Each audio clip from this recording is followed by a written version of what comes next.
लातूरमध्ये चौघांनी बुधवारी मध्यरात्रीच्या सुमारास दोघांवर हल्ला केला।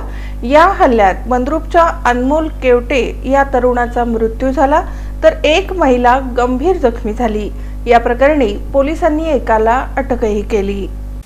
भ्रष्टाचार निर्मूलन समितीच्या मेळाव्यानिमित्तानं मैत्रिणीसोबत लातूरला आलेले अनमोल केवटे वय 37 राहणार मंद्रुप तालुका दक्षिण सोलापूर हे सोलापूरकडे कारमधून परतत असताना समोरून आलेल्या क्रुझरनं कट मारल्यावरून बाचाबाची झाली।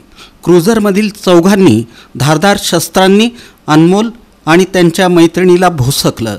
दरम्यान रक्ताच्या थारोळ्यात पडलेल्या दोघांना रुग्णालयात नेत असताना वाटेतच अनमोलचा मृत्यू झाला। सोबतच्या जखमी सोनाली सुखदेव भोसले वय 27 यांच्यावर लातूरमधील विलासराव देशमुख शासकीय वैद्यकीय महाविद्यालय व सर्वोपचार रुग्णालयात उपचार सुरू आहेत। ही घटना बुधवारी मध्यरात्री 12:45च्या सुमारास खाडगाव स्मशानभूमी नजीक घडली। दरम्यान आरोपी रेणापूर तालुक्यातील असल्याचं उघड झालं असून एकाला अटक करून वाहन जप्त करण्यात आलं। मृताची पार्श्वभूमी गुन्हेगारीची होती। त्याला तडीपार करण्यात आलं होतं। त्याच्यावर 5 गुन्हे दाखल आहेत। दोघे बुधवारी दुपारी 3च्या सुमारास सोलापुरातून लातूरला आले होते। मेळावा आटोपून रात्री 12च्या सुमारास कारनं सोलापूरला जाण्यासाठी निघाले होते। याबाबत MIDC पोलिसात गुन्हा दाखल करण्यात आला।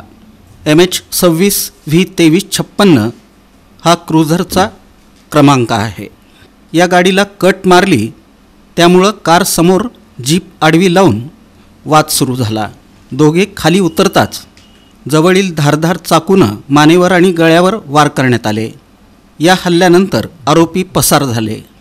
गंभीर जखमी झालेल्या सोनाली भोसले यांच्या मातोश्री मीना भोसले यांनी सांगितलं की मी सोनालीला दुपारी 3च्या सुमारास फोन केला होता।